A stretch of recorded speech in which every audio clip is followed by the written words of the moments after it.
I'm waiting. Hi, YouTube. Okay, so we're live on Instagram and on YouTube.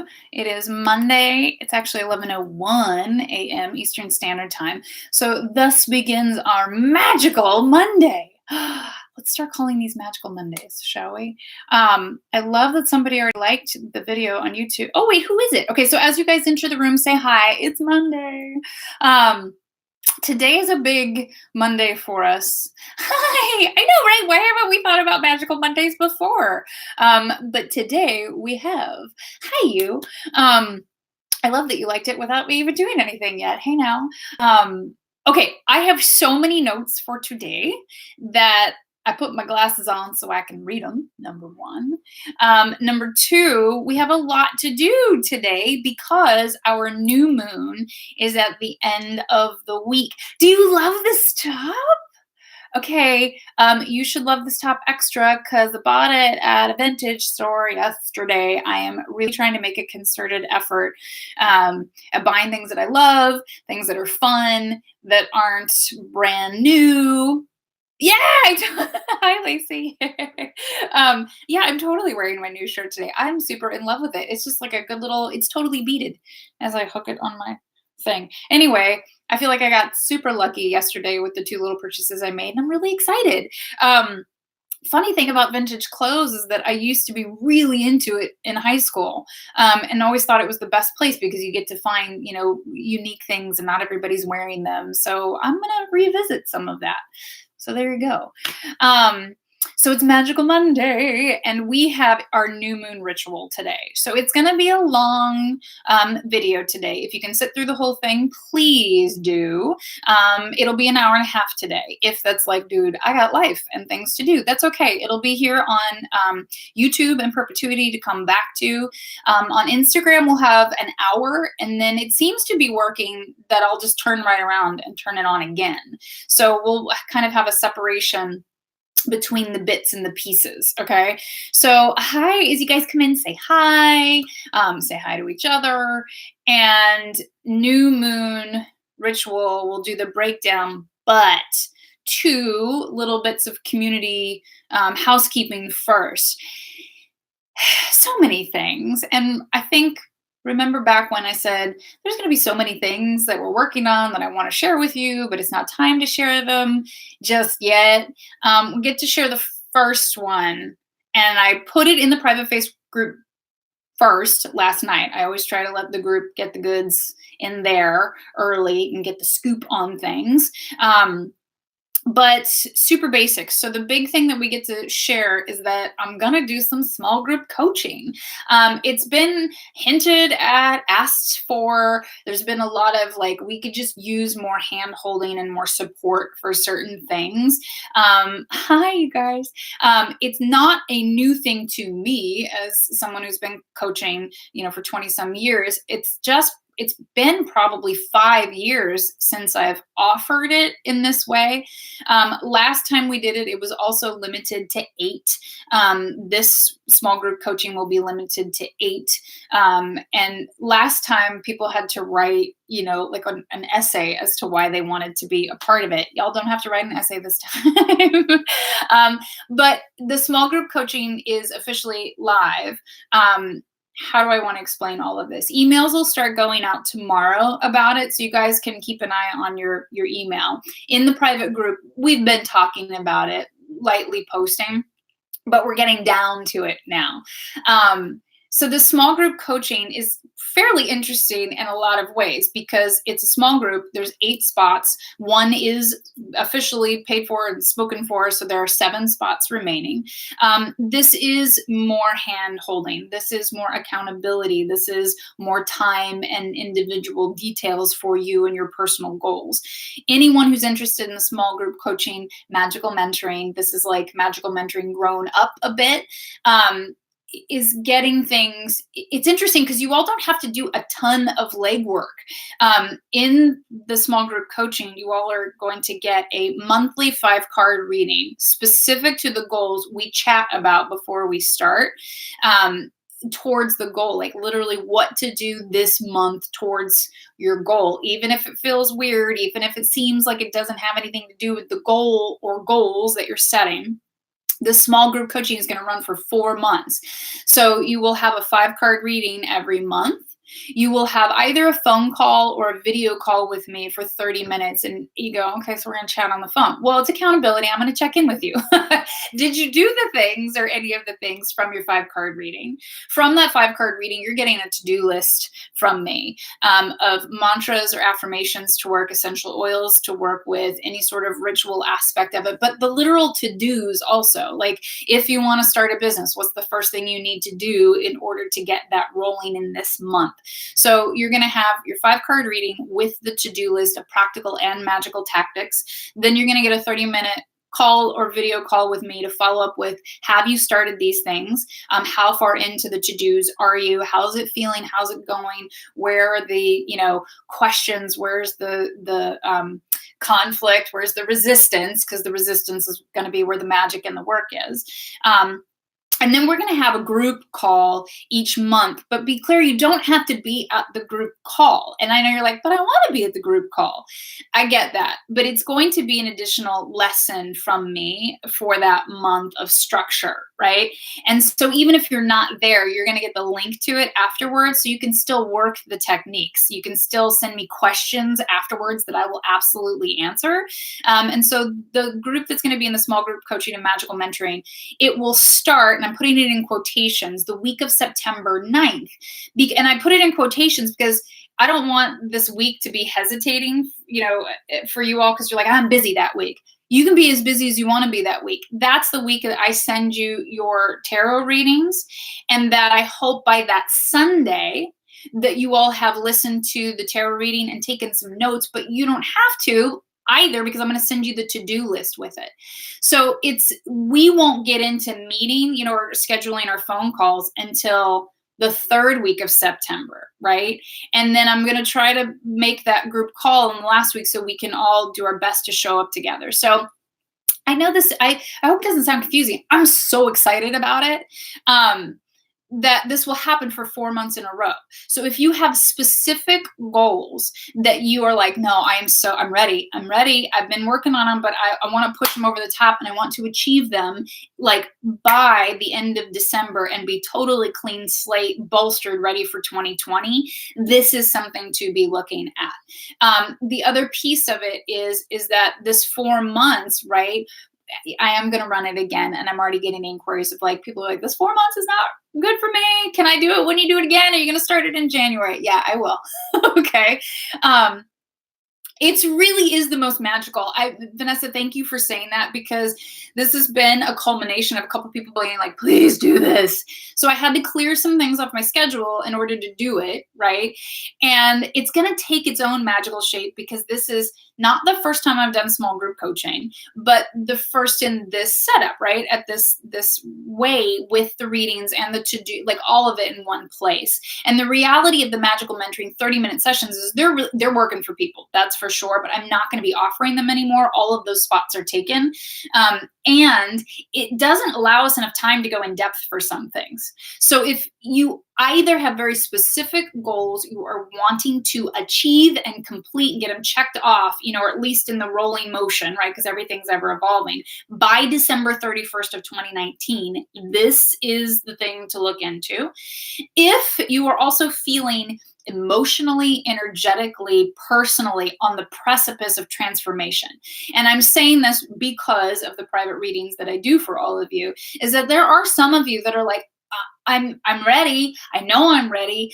I don't know what I'm ready for. I don't know what I'm doing. I don't know what the goals are going to be, but I know that it's time for brave and deep transformation. This is also for you. Okay. So again, some of it has to do with energetics, because this is how I work. And some of it has to do with very practical, functional goal setting to finish out this year really strong. Okay. And so part of this small group coaching, I want you all to hear it as almost like, a goal doula. Do you know what I mean? Because I think some people go, what does a life coach do? What does a business coach do? What are we going to do? It's by having someone present, the 8 that will be in this group, right? You all are going to be present for each other. So there's an intention setting piece of this for the group with each other. If you all know, Vanessa's loving the goal doula. Right? Because a doula, is present in the giving birth process. The statistics, I'm going to muck all of them up. Of a medical intervention, like drastically goes down simply by the doula being in the room. Right? It doesn't mean I'm not going to do anything. I'm going to be over here holding space for you all and giving you to-do list and guidance and feedback and pushing you to be a little uncomfortable. That's really my job. Where I hear you all resist, I got to be the mama bear and go, you're resisting. You got to walk yourself that direction if you really want this to happen. But a doula, just by being present, makes it better and healthier and more successful. And so simply by investing in yourself, right, that you're taking that leap, you're also setting space for it. And so this is what Valerie just said. The space is so important. What I'm seeing happening, what I know happens, is when clients invest in the one-on-one coaching, is that they set time aside for it. We write it down, just intention setting 101. What do you want to do? Go make the list. I just got off of a session. I don't know if she'll be in the room today or not, but I was like, do you realize that like you just checked off your whole list? Everything you said you wanted to do in magical mentoring, we're done. You've done it. You really have done it. Now there's evolution past that. She's still got 4 more sessions to go. So simply by being present in a month-to-month basis, but the small group coaching that we're launching just allows us to go deeper and deeper. And this is like the beta, because I have other things I want to add to it when we run it again in January. But when we run it again in January, there will be additional teachers and healers involved in the process, and the investment will go up because of that. So if you are interested in doing it, like, what does this really look like? What do I think? I am setting up one-on-one phone calls for those of you who are interested, because it is an investment and it's time, and we're going to have to spend some time together. It may be perfect for you. It may not be. So take that opportunity. If you want to chat with me about it, send me a message. We'll set up a time. I love to talk to you guys anyhow, so it's just a good excuse to chat. But that's happening. The link for the magical mentoring small group coaching, here's where things are going to get a little confusing, is different. Okay, so if you are interested in the small group coaching and the magical mentoring, you will need to go to UnicornWellness.Studio.com. That is a different website. So again, we've been building all kinds of things. This is the first one we get to share with you, and it's a different link. So if you're on Instagram and you're watching the stories, believe me, it'll be up there, so you can just swipe up and it'll take you directly to it. The emails that start to go out tomorrow, there'll be a direct link, so it'll just go straight to it. But if you're like here and you're like, I'm gonna go see what's going on over there, UnicornWellness.Studio.com. So different than what we usually are at. How does everybody feel about that? Okay, so that is the basic new offering. Ain't nothing basic about it. It's really exciting. And I have a list of phone calls that hopefully I'm setting up with. I've got some phone calls set up, and we've got people who are interested. But if you're interested, like, jump in there now, because there's only 8 spots. If we don't get a full 8, are we running it? Yeah, absolutely. And that just means more one-on-one time, more attention. So that's how it's going to roll. If you all have questions about it, ask. I woke up this morning thinking, oh, I got that link in that site. It needs more, but I don't, maybe it doesn't. So that's what's happening. Other basics right now. We are at the end of this month of August, so there are a few, like 5 days left, that if you want to join UnicornWellness.Studio, different website for the workouts, you can use, thank you, Valerie, for that confirmation. You can use the code GimmeDeBand, and I will post it. It's in Instagram, in the stories, but I'll post it here in YouTube. To sign up for your first 30 days free on the site for your workouts, your meditation, and your tarot readings, plus a free resistance band, my preferred band. So it's $42 value for free with that code through the end of August, so through August 31st. And if I can do all the proper math, that's like 5 more days, I think. I don't even know. 4 days? Something like that. Those are the basics. Ask all the questions you want. I'm always here. Okay, Valerie, I hear you. I'm totally overthinking it. I just thought maybe they need to know exact.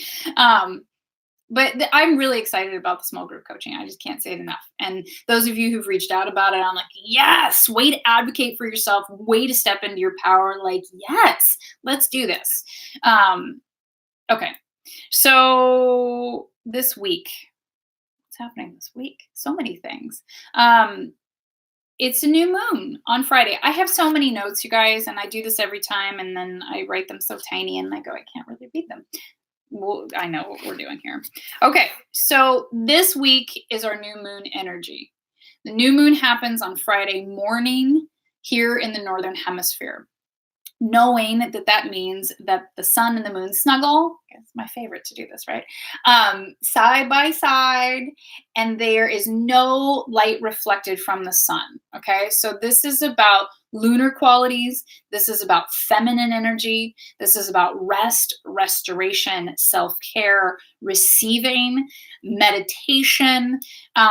This also begins your new moon constructive rest week on the site on UnicornWellness.Studio for your workouts, which means full stretches, okay, which is everybody's favorite time. This is also, I'll say it, the very best time of the month to begin your membership at UnicornWellness.Studio, because it's soft, because it's gentle, because it's stretching, and no matter what your body's capable of doing, especially if it's inflexible, you want to be on the mat with these. This is the kindest way to enter because this is fresh starts and new beginnings, and in receiving mode. So you're going to have your full stretches this week, and the energy of the new moon, although the new moon happens on Friday and it is quiet, if you're feeling like I can't people, I'm having a little bit of, I have an event to go to tonight, I'm like, I kind of don't feel like peopling, then maybe don't, right? Like weigh and measure, like, do I really need to go? Is the risk of not showing up for this really a big deal? But the energy works that like Friday is that energy, right? 3 to 4 days before, we're going to feel it. We're going to be like, ooh, I need to hide. I need to hunker down. I need to rest. I need an extra meditation. I need a nap. And then the 3 or 4 days after. Okay. So as Mother Nature's best life coach, right, for the new moon, you're already the I was like, I'm there. I'm done. I'm there. I did it. Yeah, day before yesterday, I was like, the whole world can go to hell. I'm going to put my noise canceling headphones on and meditate with a guided meditation for an hour. Yeah. So I think we're all there. But yeah, this is a quieting down stage. Okay. And so general new moon energy of Mother Nature is the best life coach is the time for fresh starts and new beginnings. So I find, there's always this like plus minus of these energies. They're never absolute, that we can be finishing things up right up until the new moon. And then we kind of need to go, I just need to let them sit for a minute. And then past that new moon energy, when you start to feel an upswing, is when the fresh starts and the new beginnings happen, right? And so new moon time is intention setting. This is wish setting. This is goal setting. So hello, do you see the magical mentoring small group coaching timing here? You all can have this period of time to like set the intention, get really clear about what do you want to have happen by the end of 2019? Let's be honest. And there may need to be a hustle for it. Let's do it. Like stop dilly-dallying around, stop tripping on your shoelace, stop doubting yourself. Let's get it done. So there's this like, what do I really want spectrum here? And then it's the best season, right? It's Virgo season. So every new moon, I think, is Virgo season to an extent, because you say what you want, you set the goal, and then you immediately go make the to-do list of how do I get to that goal? And I know so many of us have a goal and they go, I don't know how to get to that. I don't know how to get to that. That's the point of a coach. That's the point of support. That's the point of having friends and community. That is the point of just trying some things and letting them fail or not be the grand success, so that you pull information from it that you can utilize the next go round. Okay. So the new moon is on Friday in the Northern Hemisphere. we're already feeling the energy, but very distinctly by Wednesday this week, we're going to feel it. We're going to want to get quieter and hunker down. And then we need to set our intentions. Now, again, I always say I'm a bad witch. There's no right way to do it.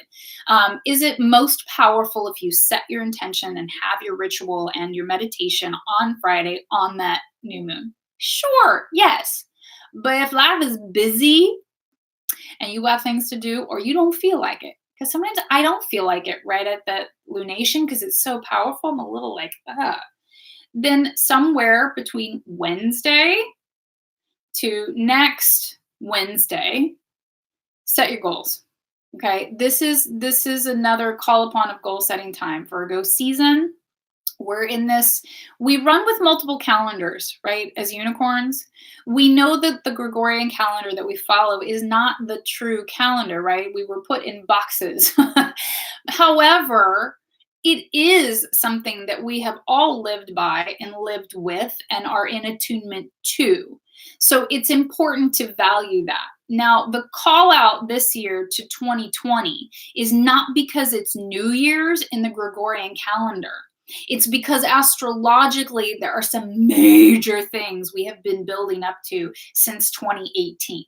So this push with the coaching of like, I want to support you in all the ways I possibly can and that you've asked for, is because 2020 matters in so many ways, right? And so we do need to finish up some things. We do need to get some things done. And we do need to push and hustle a bit to finally get them marked off the list. Okay. So, but this is where we're at right now, is that we want to get things finished and really worked on and cleared up so that we're ready to give out of love, out of empathy, out of healing for the highest and greatest good for those, all of those involved. This is where we, hang on, give me just a second here. Hang on.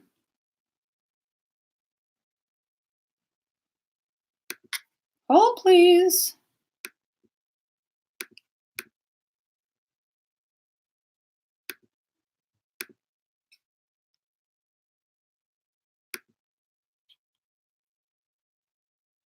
Okay, hang on, you guys.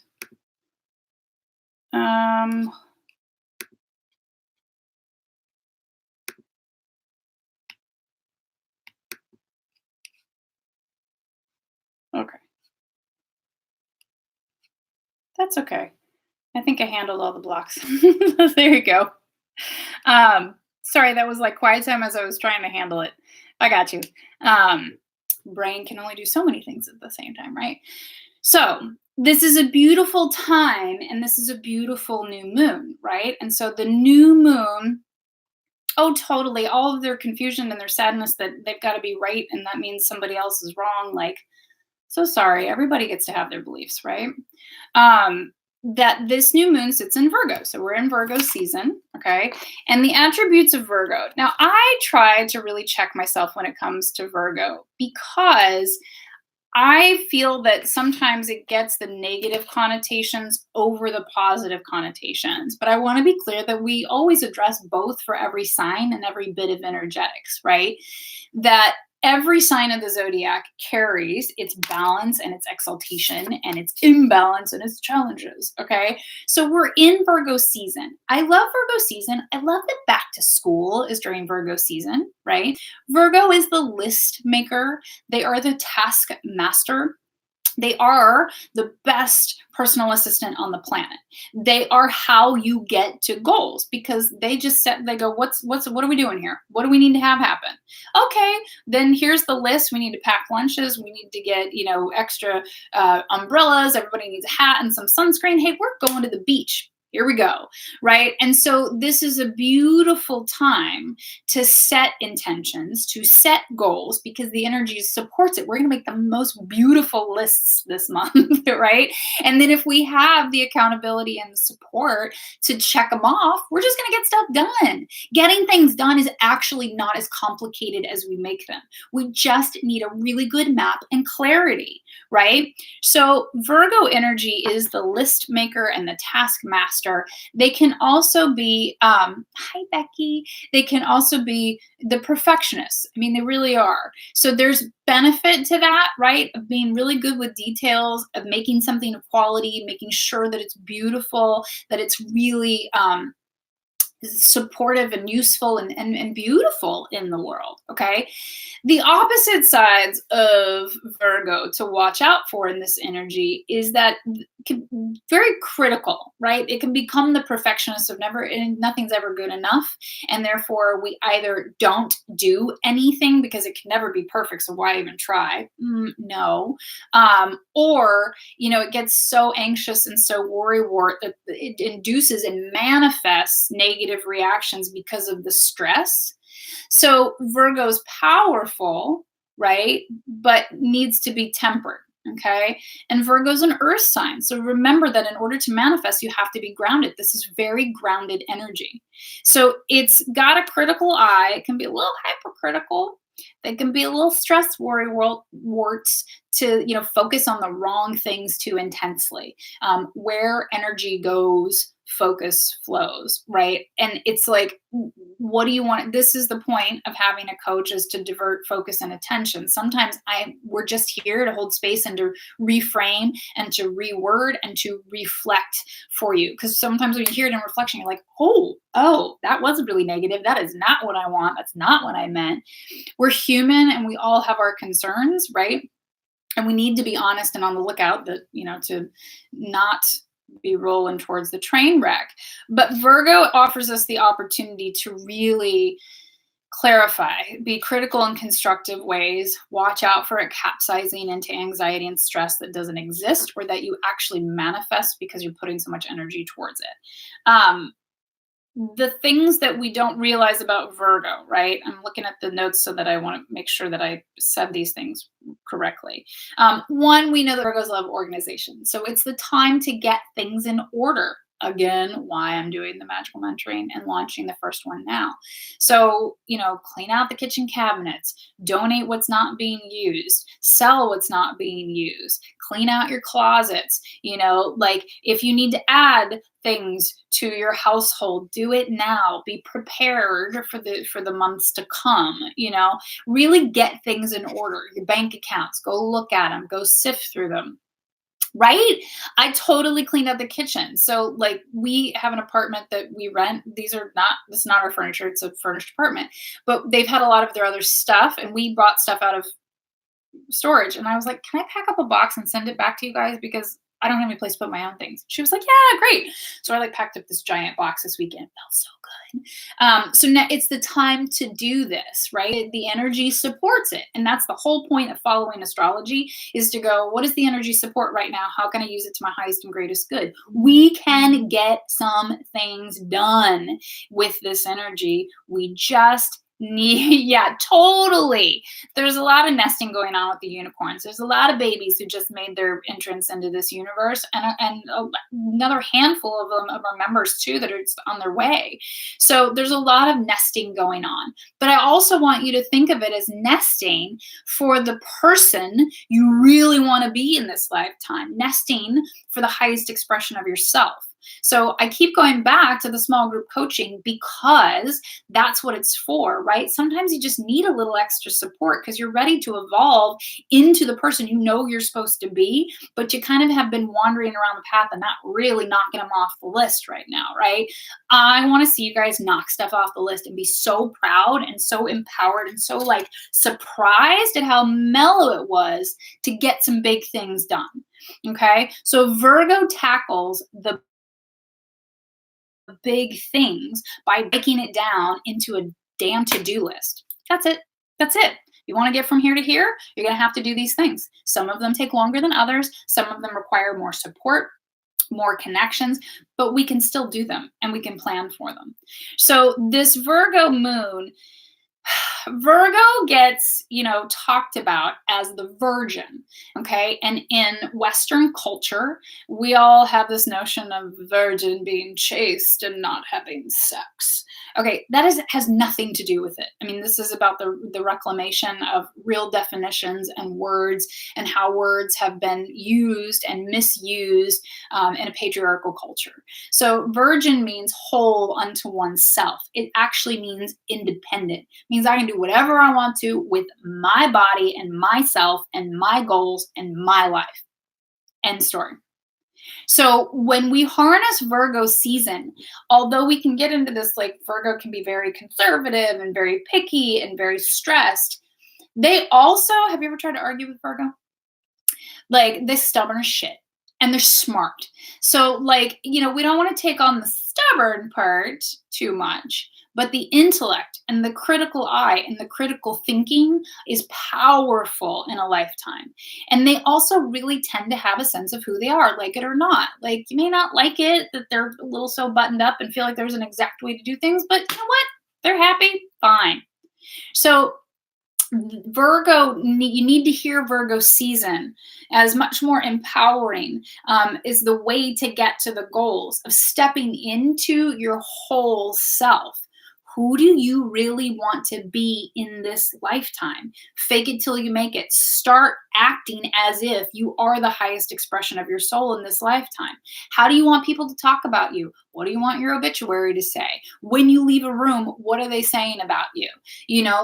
So you have to put yourself in the driver's seat of that. And Virgo season actually allows us to do that, because it's about returning to the self, knowing that we're not broken, we are whole, and we are only accountable to ourselves. There's a very feminist vibe. It's the maiden, right?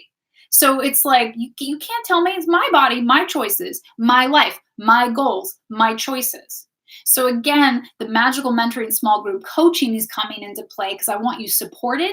We all get to those places where we're like, I feel like I've been trying to do this and it's just not getting done. Like accountability, that there's practical tactics, but we take it up a notch, with the practical tactics and the magical tactics of allowing messaging in and finally figuring out what it means to trust this messaging and to follow it in order to achieve and to show up for yourself in this lifetime. Because if you do that first, the rest will follow.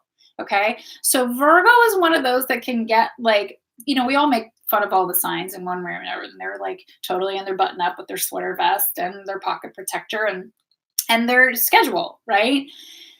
It's useful, but understand where the word virgin comes from. The maiden is full of potential and opportunity from this thematic symbolic space, right? The maiden is ripe, honestly, for creative reproduction. Right? So again, we have to look at the symbolism and the mythology of these pieces of context. This season is ripe with creative endeavors to literally bring it into manifestation. So are you going to use this time to its highest and greatest good, or are you just going to let it pass and then wonder why shit didn't get done again? This is the call out. This is the push. So here's the other bit to this week, right? Friday is our new moon, for those of you who are just coming in, right? But by Friday, we got a big old pile up in Virgo. Okay. Oh, Sarah, good. Let me check in all the comments real fast. I love it, Sabrina. And you guys are never late. You come in when you can with these, right? As long as you show up, you're not late. So we've got both YouTube and Instagram going. So the pile up in Virgo, okay? I like to point out when there's like a million little things crowded in one sign, because it will affect how we feel. So as Valerie mentioned before, she's already cleaning, but already feeling the new moon vibes of like, oh, I need a little space. I need to not be peopling. I need to not be entertaining. I need to not, be engaged. It needs to be hunker down, restoration, meditation, quiet, self-care time. By Friday, we're going to have, okay, hang on. Let's read the whole list. Sun, Moon, Mercury, Mars, and Venus, all in Virgo. Okay. So when there are 3 or more celestial bodies in a sign, it's called a stellium. Okay. And so it just means if for those of you who have seen your simple stars charts, right, your astrology charts, or if you've ever seen a chart, it's a little pie piece, like one house, one sign is a is a pie piece. Okay. And so when you pack a bunch of little planets in there, they're like, is there room for me?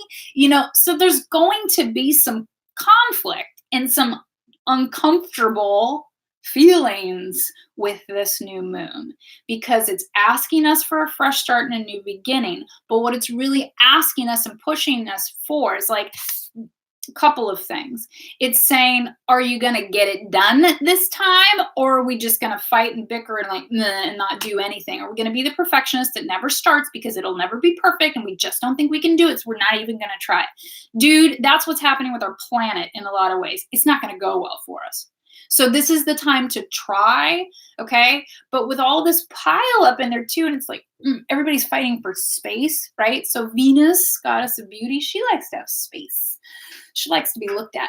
She likes to enjoy things. She likes to taste things and take her damn time, right? Meanwhile, shoved in there with Mars, god of war, masculine and feminine energy, who wants to go fight, willpower, and do and like make things happen, right? How can these two come in harmony? How can we enjoy the process by still stepping forward into our willpower, putting our intentions out there, but again, like with a softness and love to it? Then you've got Mercury, who's the messenger, who moves really, really fast and wants to be heard and has so much to say, with the sun and the moon. So that new moon energy that wants to take a damn nap. Do we see how this could be a little complicated by the end of this week? I mean, it's a lot. So this new moon, although, Vanessa, I think you're a little biased on Virgo season, and Chris, you're feeling called out. Yeah. Yes. So looking at financial paperwork is coming up a lot in this Virgo season, because Virgo needs to know what it's got in its coffers, what's in what line and what spreadsheet. Like, this is the time to do it. And we are all getting called out. I mean, that's the thing, right? This is what the season is doing. It's pushing us into this. Are you going to capsize into perfectionism and just not get anything done because it's easier that way? Or are you going to take a risk, put yourself out there, be willing to fuck it up, and then go, wait a minute, that worked. That might not have worked to the rate that I wanted it to, but it totally worked. So I'm on the right path, right? Or, that didn't work, but I tried it. So I get to mark it off my list. I get to integrate that information into wisdom now and use that information and wisdom in a different way the next time I try it on the way to my goals. Hi, you guys. So it's really, I feel like this year has been piled up with conflicting moons, right? New moon is time to rest and restore and take a breather. But there's some intense energy that says, yes, rest, sit down, rest quietly with a pencil and a piece of paper and make the list, set the goals, be brave, say out loud what your deepest heart's desire is, because this is the time to make the list to work towards it. Like, it's supported, it's clear, and there's going to be a little like push pull of like, I should rest, I should meditate, but I need to go to this. Here we go. I need to go to this event tonight because it's a connector piece and it's a little bit of willpower and it's a little bit of energy stirring. So there's still going to be conflict in this week. We do have moons where it's like, just everybody go quiet. It's okay. We'll see you in 6 days. Like, this one's going to be a little conflicting. You're going to have to make choices and decisions. Where do I need to push past my comfort zone right now in order to get me into doing and into achieving and into marking things off my list? Right? Where am I using the excuse that it's a full moon to sit back and be calm and not do anything? Right? That's procrastination. So perfectionism is procrastination all prettied up in a big old pretty dress. Don't buy it, okay? Perfectionism is just like useless. I mean, you want to do things well, craft, expertise, mastery, beauty. That is very different than perfectionism. Perfectionism prevents us from making mistakes. It prevents us from trying. And the world needs more people who are willing to try at everything, okay? Sarah, are you laughing at my dress? Okay, I'm looking at the comments here. Oh, bye, Shauna. I love you. Um,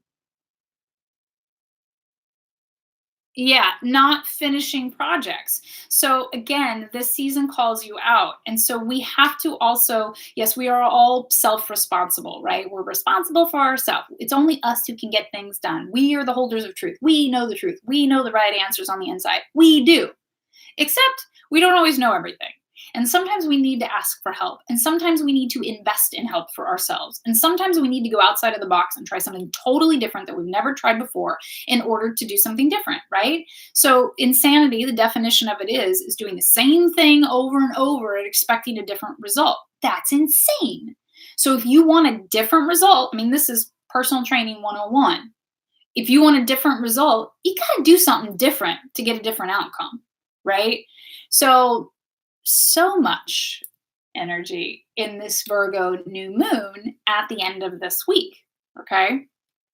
All right. Questions and comments on all of that. That was a lot. Okay. I'm going to take a sip of water, even though it's out of the frame. Then we'll get into unicorn bingo. How about that?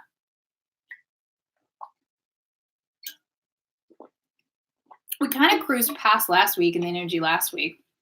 You know, like that week was intense to say the least. And I felt like our reading was a little deceiving in its intensity.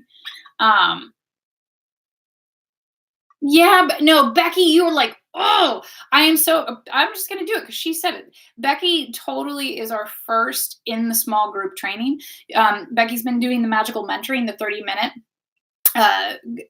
training this past year. And I was so proud of Becky because it was like, she's taking the leap. She was like, I still haven't checked some of these things off, even though I'm talking to you. And there's more. And I know there's more, but I'm not sure how to go about it. And I'm a little scared. So if we could do this in a handheld way, like right on. So we have to take the leap sometimes. Like the biggest risks offer the biggest rewards. I mean, I don't know. I always kind of think about falling in love in that manner, right? You don't really know how it's going to turn out, but the reward is worth the risk. You know, or if it's not, don't do it.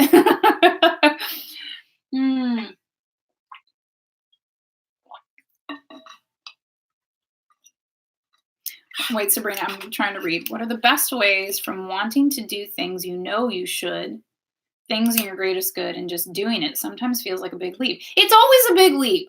So I'm gonna be really a little blatant right now. Sometimes we just have to get over ourselves and be uncomfortable. As humans, we don't want to be uncomfortable. Structure, discipline, rails, Saturn energy, it's really good for us. Everything in balance is, right? And I think that when we don't want to do things, that's our inner child being kind of petulant. I don't want to, even though I know it's going to be best. Like that's also self-sabotage, quite frankly. And I get to say this loud and proud because I totally have worked the self-sabotage for a long time. We have to get to a point. Change will not happen until you get to a point of being so sick and tired of your own bullshit, 10 of swords, that you're ready to do anything in order to not repeat that cycle again. You've got to get sick of yourself. And I can tell you really clear moments in my life where I walked into somebody and was like, I'm tired of my bullshit. I want to drop as much baggage as I possibly can. And here, you know, I need your support and I need your help. It's happened again, about a month ago. No, month and a half ago for me. And I was mad and sad and had a complete meltdown and had to be really honest about where I was like not doing. Right? So Val, here you go. And I'm not saying this of like, we need to feel shame and we need to feel, you know, bad about ourselves. This is about honesty and healing, and honesty and healing are messy as shit. So you have to get to a place where you're just tired of your own bullshit, where you hear the repetition and you go, now I'm just whining. Now I'm whining. Now I'm tired of myself. And that could take years. That could take who knows? I'm 41 and I just had another one, you know, like I said, about 45 days ago.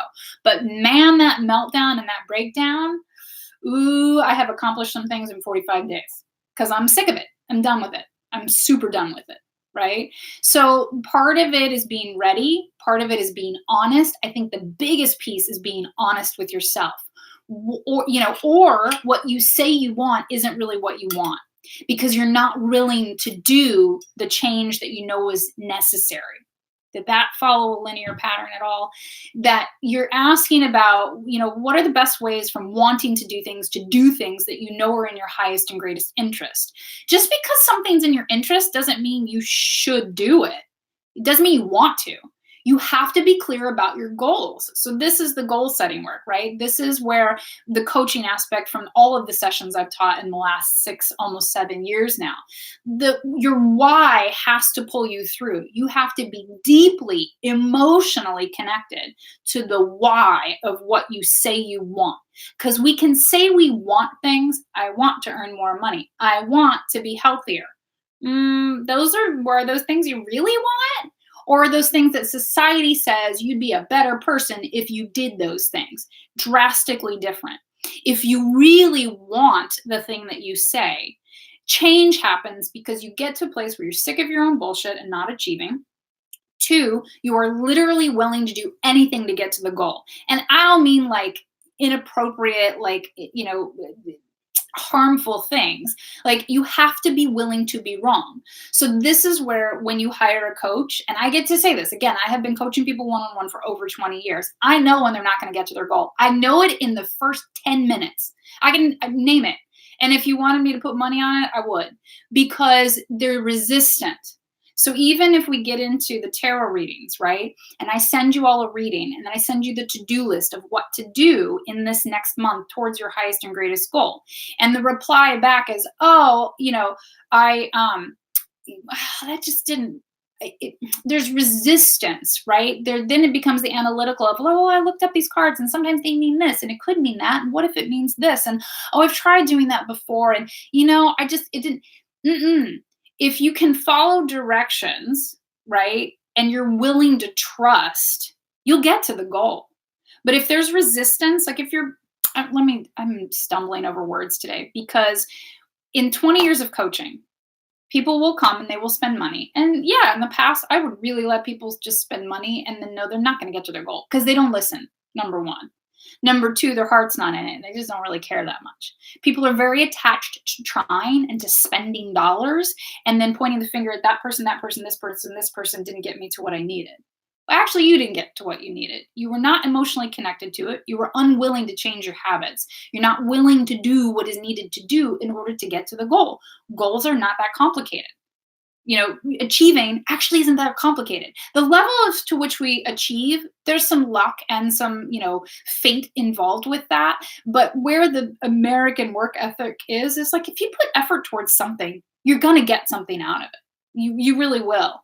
Now, how long that takes, But so there's this thing of that when there's resistance and you're unwilling to listen to somebody, clients who continually need to rework what you sent them. Well, I did some research and then I found this. What about this thing? What about that thing? No, how about the thing that I sent you? How about the thing that I said? How about the list we agreed on? Go do that. Instead of getting your brain in the perfectionist tendencies of reworking it. Not everyone is an expert. You're not. Absolutely not. Okay. There's a lot of different ways to do something, but sometimes you just need to pick one path and take action on it. Okay. I got all kinds of soapboxes out today, y'all. But it's like, how do you transition to doing something? Well, if you feel practically you understand it, then you have to get into the emotional side of it, which is where the tarot comes in, which is where some of the energetic healing comes in, which is why getting on the mat is really important, which is why doing the reset is huge, because you will be uncomfortable. You will be limited as to what you are able to consume in these certain time frames in order to get to a long-term goal. Right? So you have to learn how to be uncomfortable, how to not be the expert, how to not let your brain overthink things and over perfectionist these things, because you will not get anything done. So look at the people in your life or those that you look up to that are getting shit done, that are achieving, that you're like, I wish I did that. I wish I could do that. That's because they're just doing things and they're willing to be not great at them in order to be seen, to be heard, to get it out in the world. Right? So there's so many pieces to this. But again, then there's not. Choose a path, action it. If it didn't work, okay, great, it didn't work. But if the in between is like, I just can't get myself to do what I know I'm supposed to do, then the work is healing, it's emotional. Or your goal is the wrong goal. You're not attached to it. You don't care enough about it. You're not willing to be uncomfortable in order to get it. So if there are two things I would have to say in order to get to a goal, you got to be tired of your own bullshit, that you're just done repeating the same things. And two, you have to be willing to be uncomfortable for a certain period of time in order to get to a different result. Okay. Wait, hold on. There's a little message.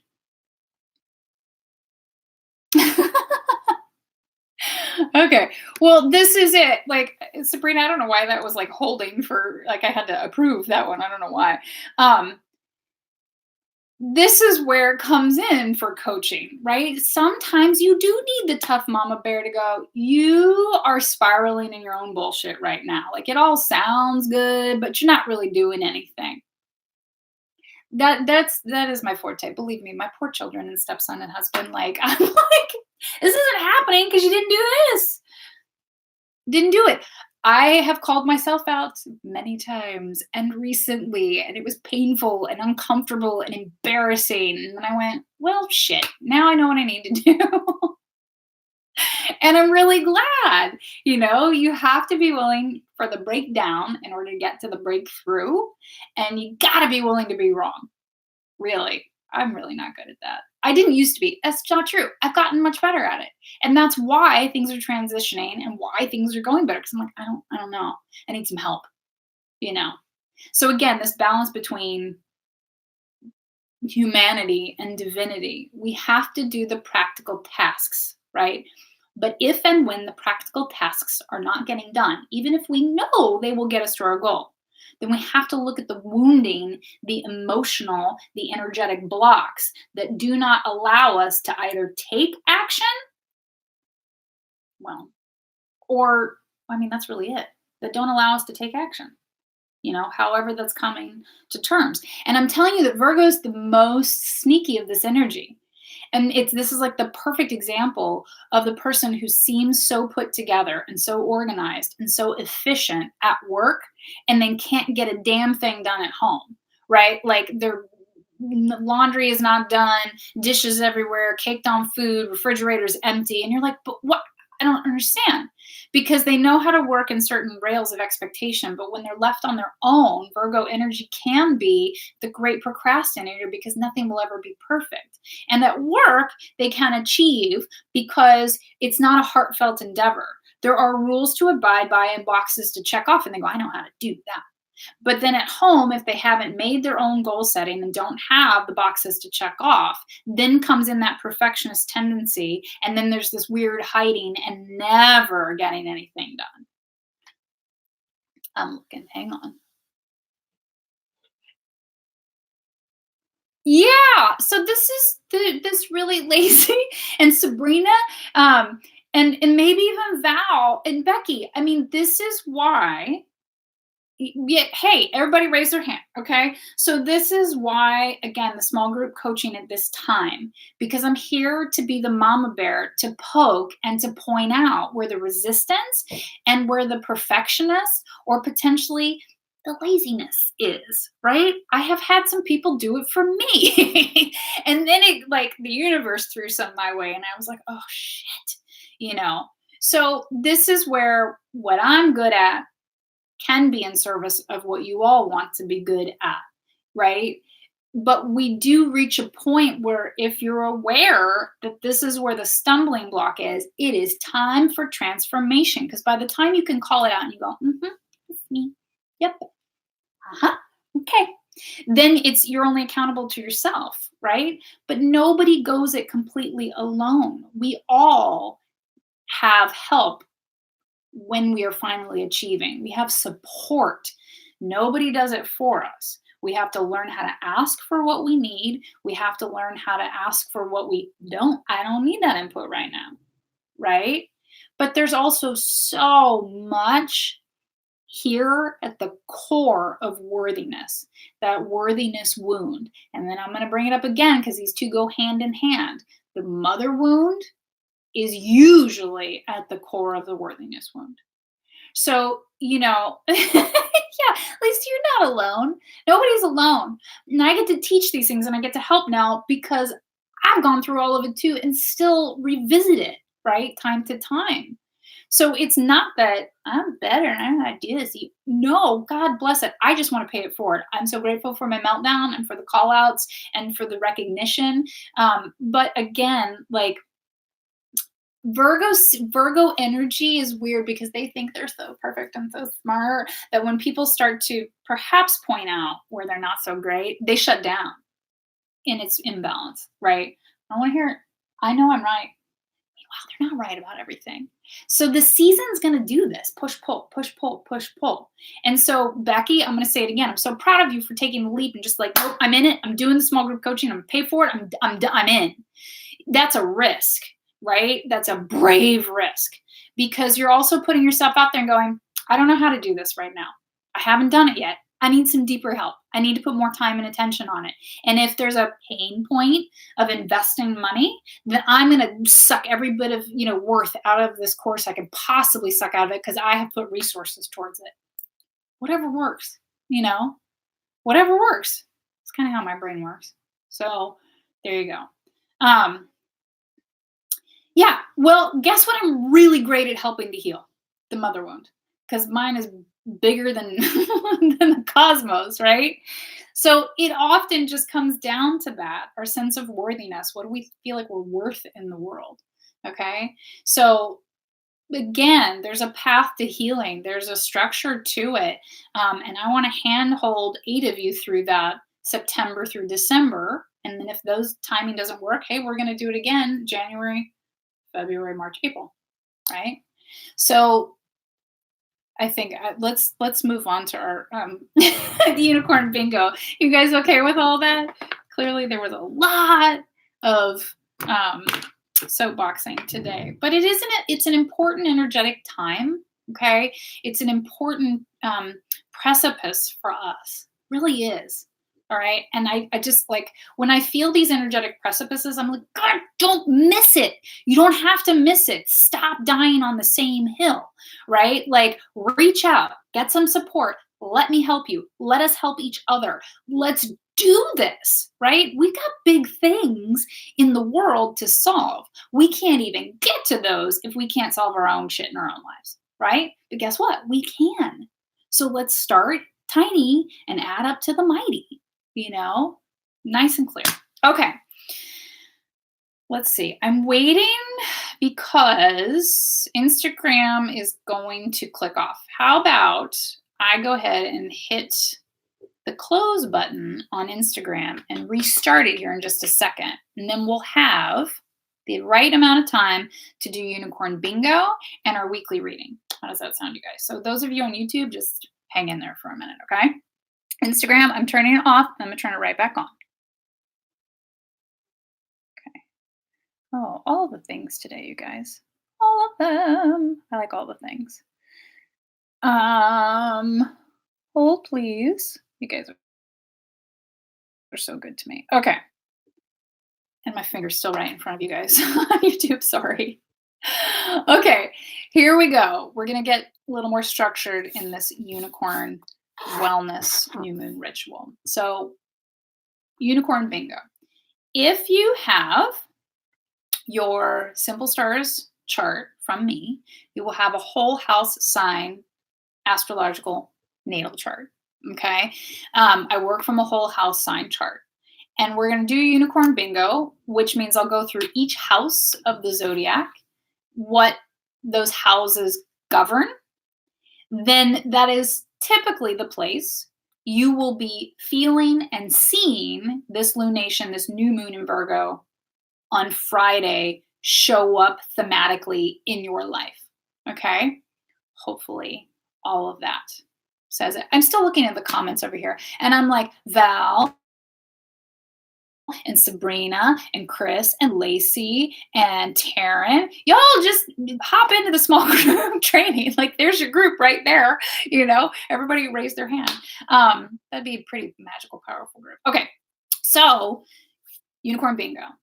So if Virgo falls in the first house of your chart, one, that means in a whole house sign chart that you're Virgo rising. The Virgo energy is your true, authentic, heart-centered self. It is your inside voice, okay? If Virgo is in the first house of your chart, this new moon is going to bring up issues, lessons, and blessings about identity, who you are. And it's really the who am I? How do I deal with myself? Those with Virgo in the first house, bless your little souls. You tend to be hypercritical of yourselves, and your internal dialogue is so harsh, okay? Because it's that perfectionist rails of it, where you set the bar so high, there's no way you can ever be proud of yourself. So that worthiness wound is going to probably be pretty damn deep if you've got Virgo in the first house. Unless you had incredible parents, and bless you if you did, okay? If you have Virgo in the second house is how you gather your goods. This is where mine is. I kind of like this placement. I find this to be a really constructive placement of Virgo, because the second house is not necessarily the career house, although it can, have those connotations. It's really about how do you get what you need when you need something, food, water, shelter? How do you gather your goods, right? And so Virgo, it's like, well, when something needs to get done, we go, what's the goal? How many steps to do it? What do we need to pack? Like, what do we need? What are the supplies that we need? Who do we need to talk to? Who do we need to call? And they just check it off and they just get it done, right? Now, the flip side to that is the perfectionist procrastinating. If something feels big or it feels like it's really important, then we tend to put it off. Okay. And so the biggest thing is that people who are high procrastinators, I try to teach this to my oldest son because I see it in spades and it's my habit too. When you're perfectionist, you procrastinate. And then because you've put it off and you didn't have enough time to do it, then you had a reason it wasn't very good. Have you all heard this before? I hope you've heard this before. And if not, this is like gold. Okay. Because listen, procrastinators put things off because then there's an excuse for it not to be the very best work they could possibly do. Oh, I had this smashed amount of time. Okay. So we create this smashed amount of time sometimes. This whole I work better under pressure, that is so baloney. There's that. Okay. Then there's also this, how do we fix that, right? So the fix to that can be like, when something comes to you, just do it right now, or put it in the calendar when to do it. And then when it shows up on the calendar, you go, I don't have an excuse not to. It's right there on the calendar. I'm going to get it done. So you can turn procrastination into hyperactivity. like productivity. And I know I hear it a lot from you guys. You're like, how do you do all the things that you do? I'm like, I just put them on the list and I go check them off. It's not always that easy. But you can turn procrastination into absolute productivity if you flip the script on it. Okay. That was second house, right? I'm looking at comments. My phone alerts are going off. What is happening today? Third house. If you have Virgo in the third house, this is going to have to do with how you communicate with the outside world. How do you communicate with your community? So just look for this new moon having things to do with how you communicate, how you express yourself. So remember the giant pileup that's going to happen on Friday with this moon of Mercury, Mars, Venus, Sun, and Moon. Hello. So I think those of you who have Virgo in the third house are going to get a little extra lesson or blessing with this new moon because of this Mercury component and Mars. Mars can stick their damn foot in their mouth a lot. And Mercury wants to communicate really fast, sometimes too quickly. So look out for that, of how you communicate, how you connect to groups and community and networking. Then fourth house. Fourth house is the house of home. But you guys know me, I look at home as your sense of safety in the world. How does your soul feel safe in this world?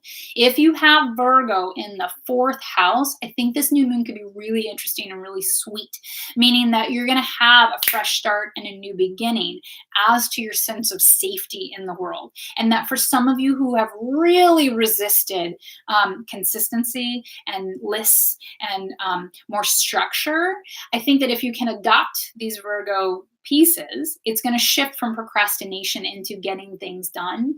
And that you're going to feel this like, oh, when I adult, when I just go do things that I don't feel like doing and take my medicine, so to speak, things get done and then I feel better. Bree, I don't think is in the room today, but Brianna, School of Betty, and she's a financial coach and a life coach. It's like when you start to look at your bank account and take responsibility for where you're spending it and where the money goes, actually the stress is relieved. We all go, I don't look at what's happening. This is kind of ugly in there, and things just kind of skate through. It's like that's what healing, your shadow side is you got to look at it, you got to unpack it. And when you start looking at it and start unpacking it, it's not nearly as scary and it relieves some of the stress of it. So Virgo in the fourth house, although it's the house of home, I do think that you all are going to have a transition of, things that you have avoided that makes you feel nervous and unsafe. And home does have a lot to do with resources, like a stability. I keep hearing financial stability in this one. So, I think the fourth house is going to be pretty strong in this new moon. Fifth house is the house of creativity. Chris, okay, I'm looking at you guys. Hang on. Oh, Taryn. Well, you never know. Don't set yourself out on it. Taryn, if you're interested in it, send me an email. I will not be pushy, I swear. But let's talk through it. Don't write it off as not possible this first go round. And I have somebody I may want you to talk to as to the timing, and I totally understand. But just don't write it off just yet. Okay. Fifth house, if you have Virgo in the fifth house is the house of creativity. These are the things that you make and produce in the world. So this can be literal works of art. This could be children. This could be business. This can be ideas. So if you have Virgo in the fifth house, this new moon may be fresh starts and new beginnings and different ways of approaching your creativity. Recently I had two charts, and I really want to introduce these two people because they were the same damn chart. And there was this conflict about Virgo in the fifth house. And it's like, this idea of creativity being like free flowing, and creativity is so no rails and no boundaries. Artists will tell you that's absolutely not true. If you're going to write a book, you have to have an outline. You have to at least have some structure of how it begins or what happens somewhere in the middle and at the end. That's structure, right? If you make a painting, you have to create, you may have to build a canvas and stretch the canvas, and you could paint off of the canvas, but there's only so much space. So it's going to have to fit in the frame, so to speak. So there is structure and rails to creativity. And Virgo in the fifth house is about making peace with that and this idea of perfectionism, because our work is nothing's perfect. So it's like sometimes they don't produce, or they throw and trash everything because it's not perfect. Well, then it doesn't exist, right? Right. And Val, we come from artistic backgrounds, and you have an artistic like career, and this idea that we're flighty. Actually, in order to get a creation out into the world, you do have to make a really good list and structure to it. And artists and artistic people who have succeeded tend to be those that have really put effort into doing the uncomfortable and making the lists and making the calendars and going to networking and talking about their work and showing and sharing in places that they didn't get paid for, they didn't really agree with, in order to make those steps forward. It's a very imperfect process, right? So I think Virgo in the fifth house is also up for a lot of transformation and making peace with how you create in the world, and really hopping past this perfectionist not getting anything out in the world. Sixth house. Sixth house is the house of love. Six is a number of love. How do you give? How do you share? How do you support? How do you help in the world? Virgo in the sixth house, this can be caretaker roles, but look at new roles in caretaking. Look at new roles in how you help and how you share and how you love and how you support others. Sometimes Virgo in the sixth house is supportive and loving to others by creating structure for them. It's a great parent, right? Parenting is not a free-for-all. We have to say no. We have to put limitations on things. That's our job, to help them learn how to balance. So look at, Virgo in the sixth house, of finding balance and structure. Maybe it's out of self-love, putting more rails and structure on yourself. Maybe it's, being that person who heads up goes, okay, I know you can't see this, but I really like to reflect this to you if you'll let me, if you're open to it, and help you create a list. I had a friend do this for me a year ago. She helped me create a production binder for the business. Changed my damn life. Because she was like, I do this for every show that I'm production assistant on. Let's do it for you. And I was like, oh, because it was so Virgo, right? And everything was in its box. And then things got more efficient, made more sense. And then I knew how to move the boxes around. So if you have Virgo in the sixth house, this may be an in-service kind of thing. How can your capacity to structure help others achieve and support and be supported?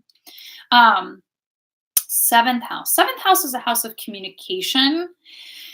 I think, seventh house often or lately has gotten highlighted as the house in these moons to be like, oh, because it's relationships, right? How do you deal with others? What do you do when things are challenging? I always look at the seventh house as like, how do you fight with people? Because that shows like really how down and dirty you can get. Virgo in the seventh house can be very critical, highly judgmental. They fight dirty because they can't be wrong, right? Because they know right and because they're so intelligent and analytical. So Virgo in the seventh house, I think, is up for a decent amount of transformation and fresh starts in this new moon. Maybe allowing others to be a little bit different, similar to our troll in the room earlier. That is how they feel. Okay, we don't need to take on that shame. Ain't no need to sling that around. It's fine. You're entitled. I don't have to sit here for it. This is my room. I'm hosting this party. You're uninvited, right? So Virgo in the seventh house, how do you deal with others? Watch the critical nature of things. I think when it comes to relationships, Virgo is very similar in this procrastinative, like no relationship will ever be perfect, so just don't engage because people are shitty and they always disappoint you. Well, they're human, we're human, but man, people will show up for you sometimes and love you in ways you never knew. If you have to give them a chance to do that. So I think if you have Virgo in the seventh house, this new moon could be quite cathartic as a fresh start and a new beginning of allowing people their differences with a little bit more ease, compassionate communication, standing your ground, keeping your, standards and morals and boundaries in place, but really hearing how others can have differences, and that's okay. It's all right. Doesn't mean you're wrong. Doesn't mean they're wrong. Two things can be this, correct and right at the same time. Virgo in the eighth house. Eighth house is the house of death and sex, but it's also the house of empowerment. I call it the house of clearing because it kind of shows how well you can manifest. Like how well can you clear things out in order to allow things in. Virgo's not always a great manifester. I said it at the very top of this video, is that Virgo can get so critical and so worried and stressed that they manifest exactly what they didn't want because they put so much attention on it that it magnetized. So then they think they're right? Then, well, I will use my dear auntie as the example because she is the perfect Virgo sun. She has this thing that no matter where she goes, no matter where in the world she orders food, it always comes out wrong. And I have sat with her in 1,000 different places and heard her say exactly what she wanted and watched it come out wrong. Because she has told this story over and over and over, and she believes it, and she knows it, and she lives it. So she's not wrong. But imagine, this is like classic healing work and classic manifestation, how reframing and reprogramming changes what you get in life energetically, right? So we're talking about like, if we know that we know what the right thing to do is, but we don't do it. Well, we're repeating the same story. If we don't do the things that are going to bring us the outcome we want, guess what you're going to get? Not doing and not the goal and the outcome. You have to switch the story up. So one of my posts, I think last week, was like, it's your story. You can hit them with a plot twist anytime you want to. So these things that we, in the eighth house that we hang on to of how things happen for us, we are ingraining that. And so this is where if you start to get some yeses, even tiny ones in your life, it starts to set the template of expecting a yes, expecting somebody to help, expecting, a miracle to show up. Because you're not banking on the no. And Virgo can bank on the no out of intellect. But because they have focused on negative for so long. That is their template, right? That's the these are the analytics and the percentages of what has happened in the past. So they go, well, that's just what's going to happen. Well, yes, it is, because you believe it. The energy is going that direction. But if we can shift it, it'll switch.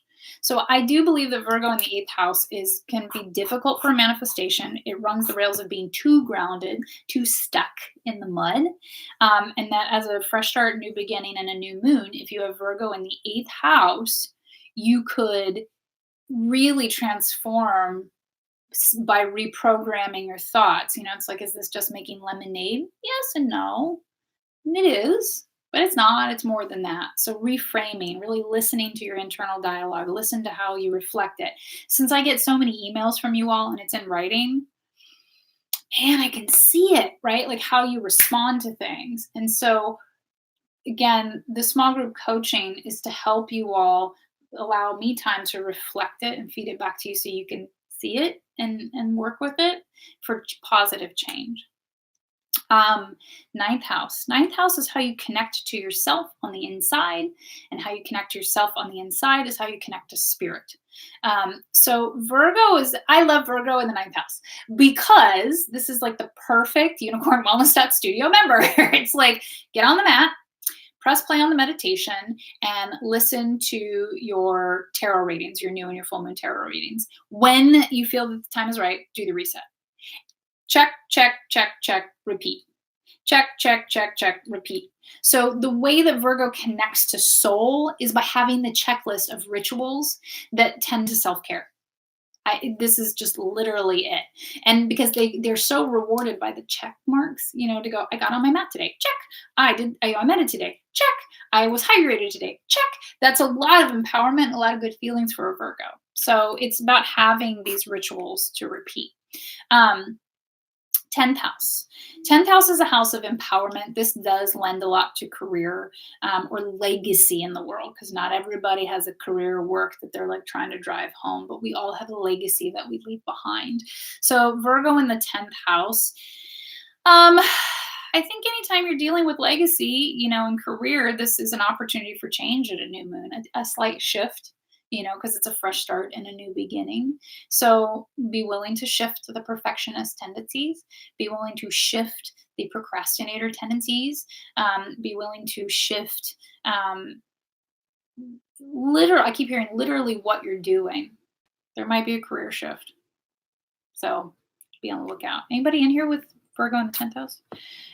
Virgo in the 11th house. 11th house is the house of networking and friendships. Just know that in this new moon, your lessons and blessings are going to be around friendships and networking. So networking being business and community outward, but this, there may be some little shifts and shakeups in friendships. That's what I hear. 12th house. 12th house is the house of the unseen. These are the house of hidden talents. So Virgo in the 12th house. Oh, that is you, Val. Okay. Yeah. I think it's a really beautiful one. Virgo in the 12th house. So 12th house is the unseen, how we connect to literally like ghosts and astral planes, dream time. But it's also the house of hidden talents. So you may consider yourself somebody who cannot get things done, who is a little too creative and maybe not as organized as you would even like. This is the reason to do your chart, because when you start to see what your hidden talents are, it's like, well, if when we write the story that we're not good at something, then we don't even try. And then you're like, wait, but this is my hidden talent. The hidden talent being Virgo in the 12th house is that actually you're a superstar of organizing if you'll give yourself a chance. If you'll get into a planner, if you'll get into a calendar, if you'll get into a list, you can really get some things done, and it's going to be easier than you think. So what I love about an astrological natal chart is that it really can illuminate and give us permission to be who we really are templated to be. But in reframing, I never thought about it that way. Well, I never tried because I'm Pisces sun and we're, all over with the feels and I'm so feely, I just can't. This is where you get to hit them with a plot twist at any point. Your astrological natal chart is not what you're locked into. It shows where there's ease. It shows where there's imbalance. And the point of knowing that is to go, where's my work? Where do I need to support things? What can I use to my benefit? And what do I need to really work on in this lifetime to balance it out? Oh, Becky! 12th house Virgo. Whoop, whoop. So again, Becky, today's your day of all days. I really do think that the small group coaching is going to set you in motion of like making lists, of ticking them off. And you're going to be like, whoa, I never thought I could do that. I'm totally doing it like a champ. And I'm going to practice it for 4 months and then I'm going to roll. Do you know what I mean? So that's cool. Virgo in the 12th house, I think, is stealthy. Whatever your 12th house is, it's always fascinating because you're like, oh, okay. All right, then. I mean, 12th house has more connotations than that, but for our purposes, practicality, that's what we want. Okay. Okay. Last bit here. Weekly reading. How are you guys feeling? I need a little bit more water and then I'll do your reading. Okay. Lots of energy today. It's a lot. Okay. So here we go. 5-card reading. Spirit in which to move through things card, as well as our divine feminine oracle card, as our protector, our guide, who to ask for, who to pray to if it speaks to you in this week to come. I'm saying this because I feel like last week I was a little like, oh, the reading was right on, but it took a different energetic shape than I personally anticipated. If you guys saw my post, there was a lot of depression last week. Had a little dental work done, still kind of not the best right now. It was a heavy week, but I can already feel that it was cleansing and healing and an upgrade somehow. So I meant to say this at the beginning. You all are welcome to take notes on these readings if that's helpful. We had one of our members posted in the private group. She took notes and posted them for everybody. I found that really helpful. I was like, oh, now I get to hear it and see it in a different way and implement it in a different way. So let's see what the energies of this week have for us from Monday through Sunday, right? We're going to cross over. Are we crossing into, oh, goodness gracious, into September? Holy cow. With a new moon on Friday. Okay, I see you. I'm using the Pledge Collie deck. Okay, I like that. Wow. Okay. Well, we have 3 major arcana out of the 5, so that right there is big.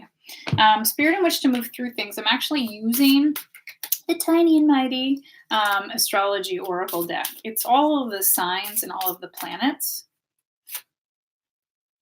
Oh, wow. Okay. And then our Divine Feminine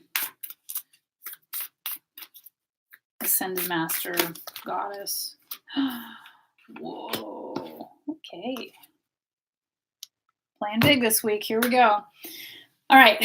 The energy of right now, but the theme that we're going to be working with this week. It's not a lot of surprise, right? This is the Hierophant card. Okay, so this is 5. This is a major arcana card. Major arcana denotes soul, spiritual. And Lacey, you need to start posting them in the group for us. Note taker.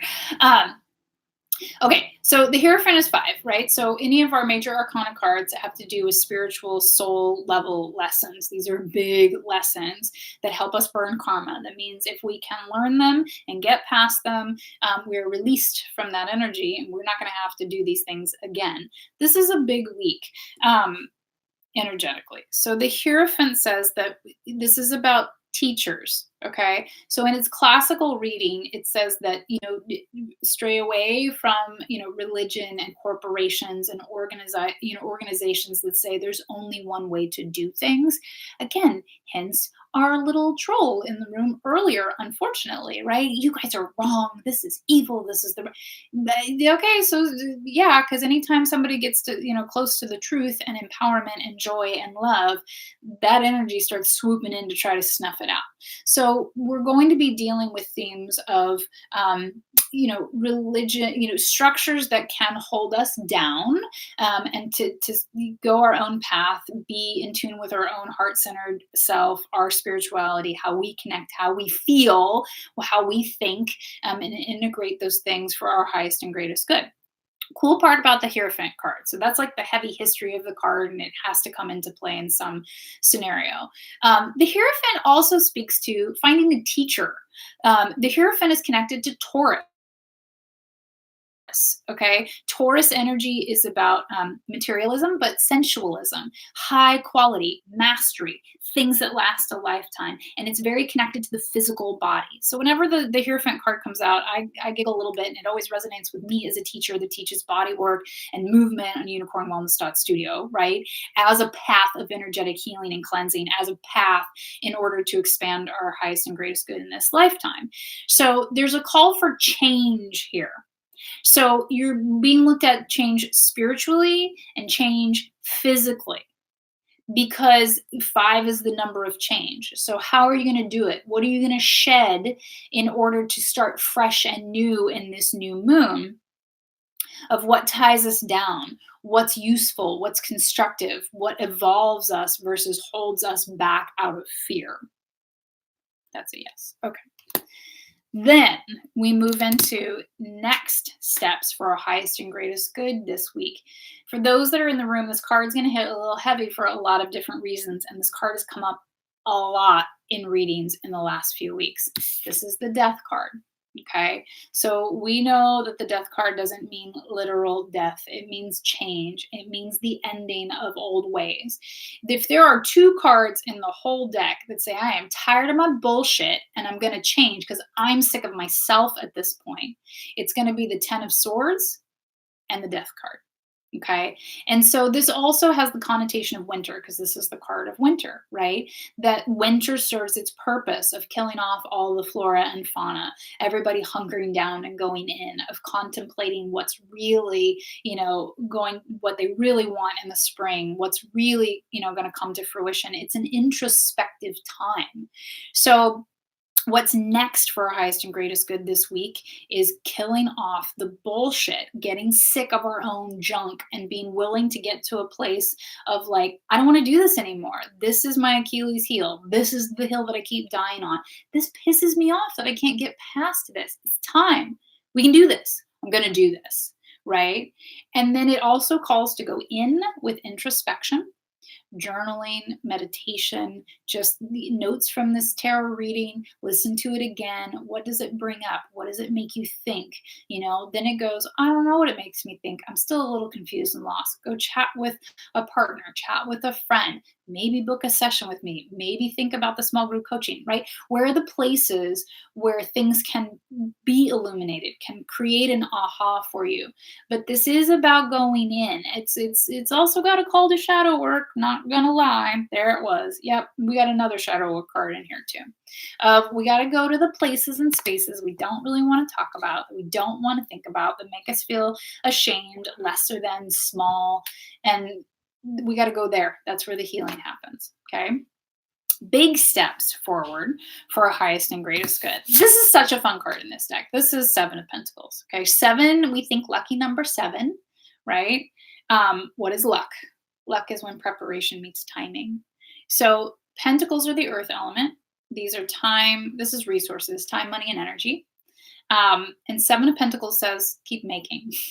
Keep doing, keep making. You got to generate your own time, money, and resources, right? You have to, time, money, and energy. Like, you have to generate it. There's only so many hours in a day. Where are you going to put it? Who are you giving it away to? What is bleeding it out of you? Where you need it more in the pools of things where you want it to be, and less in the life stole them from me, right?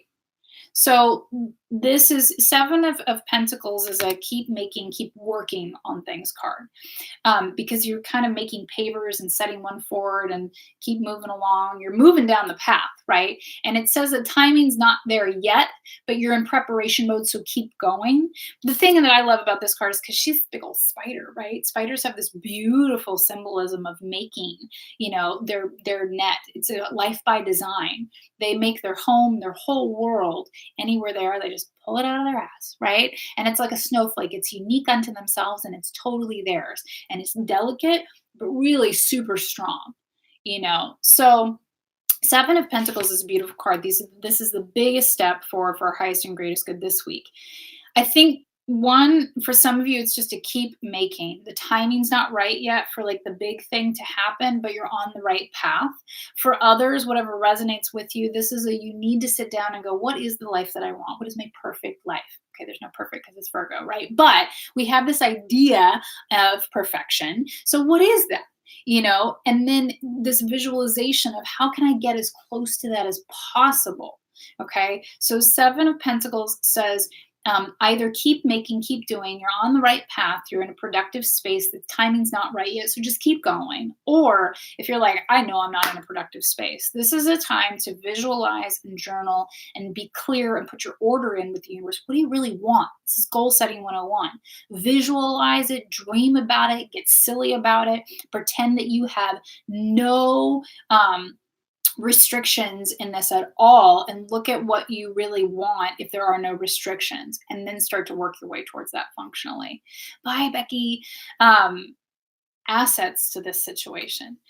So this is another call to the shadow self, right? But it looks scary, but it's really constructive. This is our third major arcana card out of this reading. This is the devil. Okay. And you go, well, it's not very pretty in this one whatsoever. But this is in the assets category. Okay. So the devil denotes the devil's in the details, right? The reasons we're not getting what we want, or why we are uncomfortable, we're sad, or we're depressed, or we're not achieving, or we're not moving forward in things. It's in the details. I liken this card to the Deep Dive to Thrive session with me. If you will sit down with me for 2 hours and let me ask all the questions, and we look at your alignment, and we talk about your food, and we talk about how much you're getting on the mat and your hydration and self-care lifestyle things, I will see and find the details that are tripping you up for your wellness and your health goals. As a third-party person with experience, I can hear all those things. I can see them. Things you can't see because you're in the middle of it, right? Or that you just don't know. So the devil's in the details, but this is an asset. This is saying you are willing to surrender to your devils. You're willing to be honest about where you're faltering and where you're not in integrity, or where you're not coming through for yourself. So this is a beautiful, beautiful asset, but there's a tie to shadow work here. Once this is a little bit of like, I'm sick of my own bullshit. I know what my bullshit is. This signals like, hey, now it's time to take a trip to the underworld, into the shadow, because you were honest. Now we got to go dig it up. Now you're capable and responsible and bolstered enough to heal from it and with it. So this is highly constructive outcome of this week. This is the Two of Cups. And I love me some Two of Cups. Okay, cups are about emotions and love, psychic energies and flow, and two is about patience. But the Two of Cups is really about partnership and soulmates. But in this deck, it's my favorite reading of it because we are our own best soulmate. We are the one that is whole unto ourselves, right? Like, we don't need anyone else to save us, forgive us, or complete us, or fix us, right? We embark on healing work ourselves. We are the healers of our own traumas and our own, paths, right? We're the initiators and the instigators. So again, in this Virgo energy of stepping into our highest empowerment, standing on the precipice of change, are we willing to really embrace ourselves, both sides, light and dark, shadow, and all the good stuff that we like to show to everybody, right? So this is beautiful because it offers us at the end. Well, let's be honest. It's coming off of the asset of the devil card. It's coming off of the shadow work. So it either says at the end of this week that we're making peace with ourselves. And we really go, yeah, I'm not all peaches and sunshine. No. And it's okay, because I'm not going to be everybody's cup of tea, and I'm not asking anybody to fix me. And I'll know when to apologize, because sometimes I can go too far, right? But it also says, If you're not willing to surrender to your shadows, if you're not being honest about where your bullshit lies, at the end of the week, you may be pretending that you really love yourself and still be in conflict with the same stuff, the same reflection. We're not all just one thing. We're both things. We're all light and dark. And being able to love both, that is divine. That's the purpose. It's very human. Okay. So it's a big old reading. It's beautiful. Spirit in which to move through things. You guys, I pulled cards and I was just like, wow, whoa, okay. It's got a unique energy to this week for sure, because it feels dark in the shadow work. It feels dark and heavy between the Hierophant and death and the devil. That's a lot, right? But we know how to use these constructively. So these are like where the real healing happens. Spirit in which to move through things is Cancer energy. Yeah, so soft, right? So Cancer is the great mother energy. And what does the great mother do? In a great way, runs between the sand and the ocean. Best mother energy is holding space for the feelings, letting there be crying, letting there be comfort food, letting there be indulgences of binging on Netflix. And then within that 3 or 4 day period, the great mother comes around, snatches the blanket up and goes, you need to clean this mess up. Clean it up, go do your dishes. And then says, that thing you were really upset about. I'm really sorry. And that was unfair and this was weird, but this is where your responsibility lies in it. Go make that the best you can. You go do the fixing and the responsibility that you can. So Cancer calls to self-care, but it also calls to this earnestness of like, what's the checklist that you need to do? What's the functional stuff you need to get done? You got to do the dishes, you got to clean this up, and then you're going to go need to embark on this to make it right, make it better in any way that you can. But there's a softness to it. So self-care and compassion, because that's what Cancer's not good at, is self-care. There you go. So okay, let me do a little bit one more for there. The spirit in which to move through this week is really self-care. It is softness. It is water. You may need time out to process some things because of this, because literally of the death card of digging in. You're going to need time to think. So bath time, Epsom salt baths, and maybe like a little light binging on stories, because sometimes in stories, I think this is the benefit of watching things and reading, is that the aha can come in through someone else's story. So utilize it as constructive support and self-care on your journey. And then the Divine Feminine card, right? Oh, Vanessa, yeah, self-care and timeout for sure. This is our Divine Feminine card, which this is the Cosmic Egg, y'all. It kind of doesn't get any bigger than this in this deck, for sure. I hold the universe within me. I am the force of an ever-expanding love. I think, hey, it matches my earrings. Let's be honest about that magic, shall we?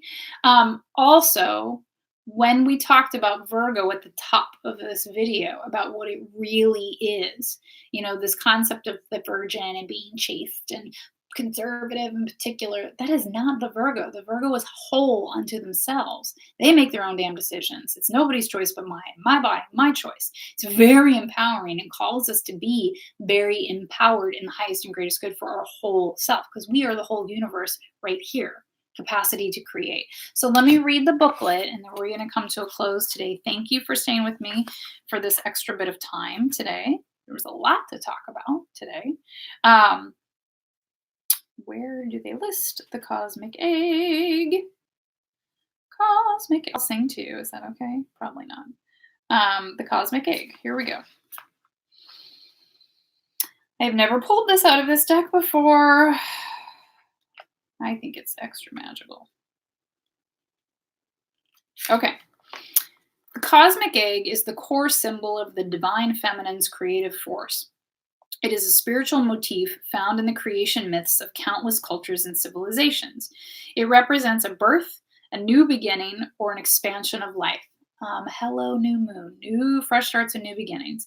In the Rig Veda, one of the oldest texts in an Indo-European language, the cosmos is described as a golden egg-shaped womb. The entire universe is said to have emerged from it. In Greek mythology, the Orphic egg hatched the primordial hermaphroditic deity, who then created all the gods and goddesses. It is depicted as an egg with a serpent wrapped 3 times around it. In Egyptian, Chinese, and Polynesian mythologies, among many others, creation begins with an egg. And in the Christian tradition, Mary Magdalene used the egg to describe how life begins again after death. Hence Easter eggs, by the way. In modern cosmology, it is believed that 13 billion years ago, the entire mass of the universe was compressed into a gravitational singularity, the so called cosmic egg. And from that singularity, the universe has expanded ever since to its current state and continues in this moment to expand even further. When your soul selects this card, nothing needs to happen. Everything is exactly as it should be. You hold the universe inside you. All life emerges from within. If you try to exert pressure for something to exist before it's ready, that new life within you won't have the time it truly needs to form. The cosmic egg is the essence of the divine feminine. It is the ultimate symbol of the creative force that exists within each one of us. It's the dark, loving womb that holds and protects all creative expression of life. If we allow what's within us to emerge in divine timing, in kairos, or soul time, then what's within us will transform us. The egg is the trust that oh my God, I'm going to botch it because I'm like kind of teary. The egg is the trust that what is ours can never be taken from us. So there's no need to answer the ego's push to rush the process, to impress others, or to complete something on someone else's timeline. The egg is the faith that our process is sacred, that even in the midst of what looks like chaos or delay or even death, there's a tendril of new life that needs only our trust to eventually take form. And the egg is the knowing that life begins again after death from within. You guys, these cards are magic. Soul voice meditation. Where am I ready to expand? Intention. I hold the universe within me. I am the force of an ever-expanding love. I'm not going to overtalk it. I'm just going to do a little bit of this for you guys. Of course, now I'm holding them sideways. Okay. Beautiful reading as always. Big day, big week. I love you all very much. Thank you all for being with me on a Monday. Yeah, that's kind of big and beautiful, right? I don't want to over. It says everything it needs to say. Yeah, for those of you who are interested in the magical mentoring, know that it's a different link because we built it on a new site. It's at UnicornWellness.Studio.com. If you are interested in joining UnicornWellness.Studio, I'll have the promo code below and in Instagram stories for you to have your first 30 days free on the site, plus the band that I'm giving away. So $42 worth of value, all free for these last few days in August. Okay. If you have any questions about anything, you know where to find me. There's comments, there's DMs, there's email, there's the private Facebook group. I am all over. Wednesday we'll be live for Meet My Unicorns on Instagram. I think it's noon Eastern Standard Time. I'm going to get it right this time. Katie Farrow is going to be with me. She's going to discuss her recovery from cancer, how food played a role in it, how Unicorn Wellness supports her magic in the world. She's making beautiful jewelry. She's going to share with us on Wednesday. So that's going to be fun. So if you can be around for that or watch it later. And for those of you who are on YouTube, please click the like button. It's really appreciated. It's really helpful. If you all feel, called to share it with whatever community, and you don't have to put a note, just throw it out there. It's really appreciated. This is the day and age of it, and I really do genuinely appreciate it. I'm so grateful for you all. I'm so grateful for the unicorns, everyone who is a member of the site. Whew. And I'm really excited about the small group coaching, if you couldn't tell. I want to see you all get to exactly what you want. I want to be a part of that magic. So again, if you have questions, ask. I love you all. This week is powerful and big, cathartic, and offers so much. So I love you. I'll see you Wednesday on Instagram, and I'll see you next Monday on YouTube. Okay?